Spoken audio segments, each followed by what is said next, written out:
What is up, everybody? Welcome back to the channel. So I have a build final. So we wrapped up the Honda Civic actually a few days ago. Just haven't had time to sit down and do this video. I'm actually behind on things I need to do a video on. It's crazy, right? But anyways, as you know, I started this kit right here. This is the Hasegawa Honda Civic RS SB1 3-door hatchback 1974. Historic Car Series 25. Okay, so that's the kit. And it was a cool, this was a very enjoyable kit to do. You can see the pictures there of how it's supposed to come out. Now, as you know, if you may remember, you might not remember. So I started out this build, and I wanted to model it after a car that was in my neighborhood when I was a very young child. So I'm talking 8, 9, 10 years old. I remember this car, this little Honda Civic. It's like certain things stick in your brain. Well, this car is one of them. This guy that lived across the street from us, it's funny, I can remember him too. And if you remember the show Welcome Back, Kotter, he looked just like the teacher, Mr. Kotter. It's hilarious. Anyway, so he had this little silver 74, 75. It was this exact style, Honda Civic. It had a red-ish interior, a dark reddish interior, but it was cloth. That's the way my brain is telling me it. So, it was just bone stock, but it was such a neat little car. I don't know why. This was about the time that my mom had that Dodge Colt. I've already built a model to kind of represent that. You've seen that on my channel before. This is about that same time period that this guy had this car, right? And I started out, because it's so prevalent in my brain, I started out wanting to build that car. So we did a good job up to a point. So I did a lot of research.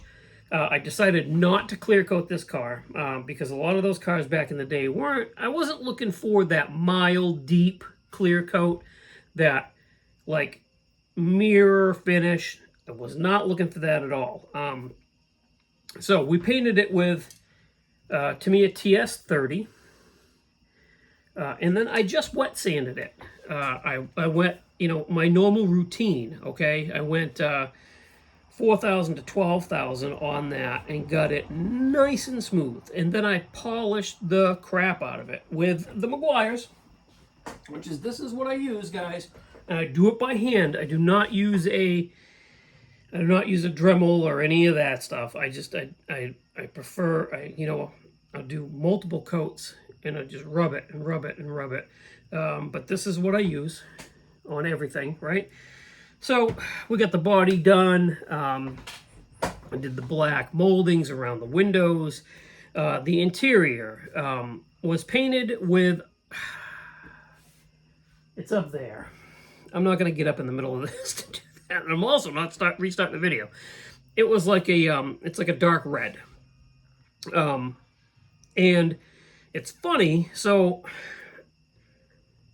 almost like magic, it was weird how the red faded on the tops of everything.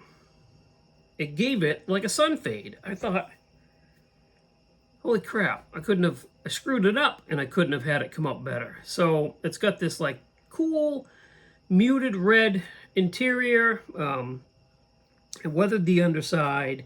I did a good job on that. But then my brain started doing the things that it does.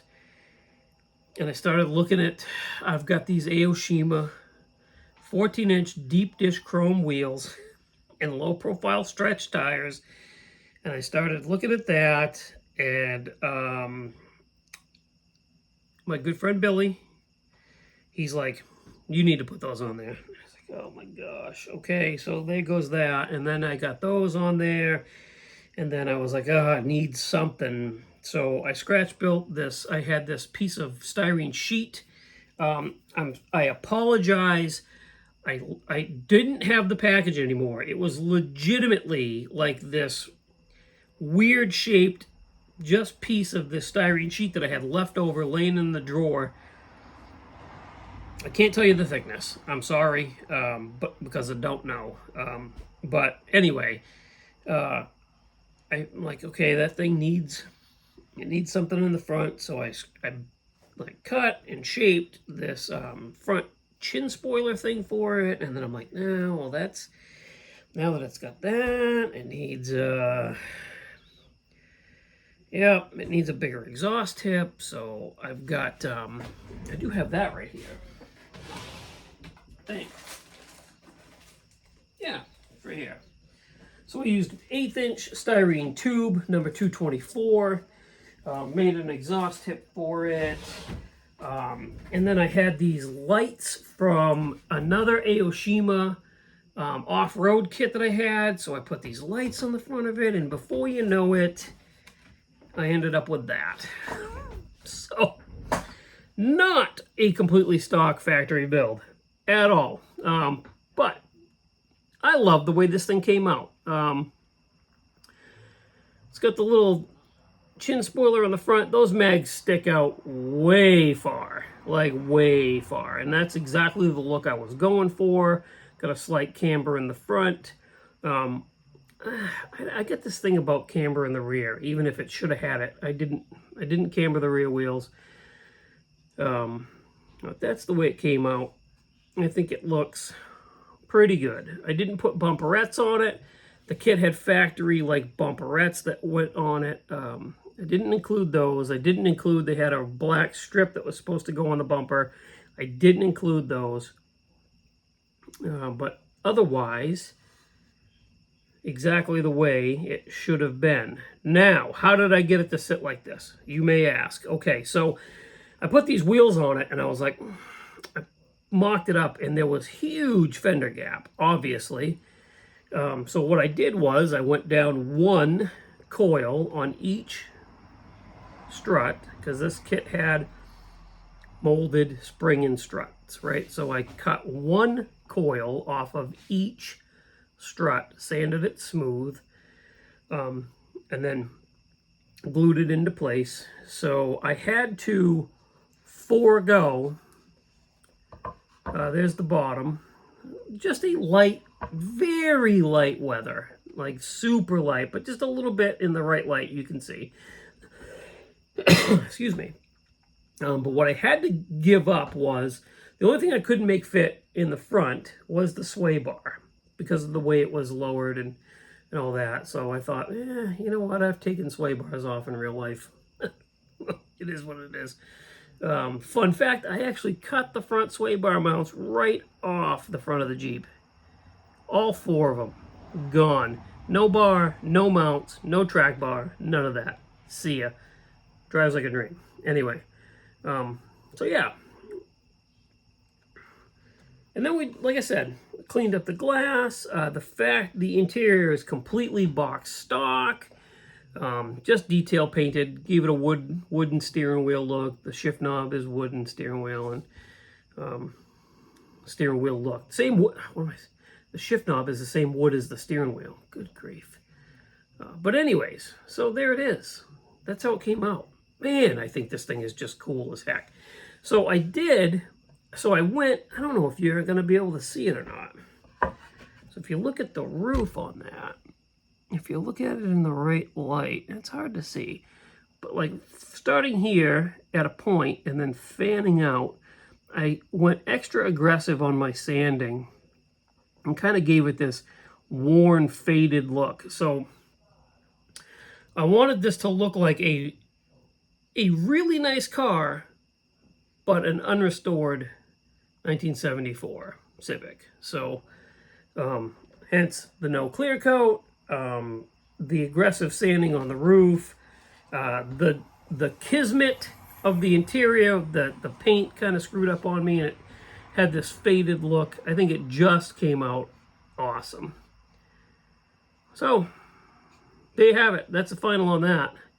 And as it turns out, well, another one of my favorite builds. So, can't complain at all. There you have it. So there it is. Thanks for watching. Thanks for subscribing.